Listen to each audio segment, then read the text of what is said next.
Aquarium top cover. এবার দেখুন কি করি। অ্যাকোরিয়ামটার টপ কভারে কতটা লোড নিতে পারে। প্রতিটা প্যাকেট আমাদের 1 কিলো করে ওজন আছে, 1 কিলোর বেশি আছে। হয়তো ভাবতে পারেন কোনো পাথরের প্যাকেটে কম আছে।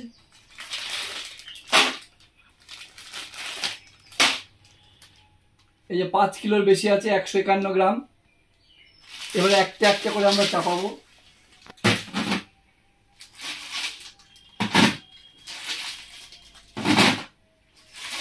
পঁচিশ বছর গ্যারেন্টি আছে ঢাকনার। 5টা 6টা 7টা 8টা 9টা 10টা 11টা 12 13 14 15 কিলো দেখিয়ে দিলাম। একবার দেখে নিন, best quality aquarium top cover. এটা শ্যামনগর যাবে।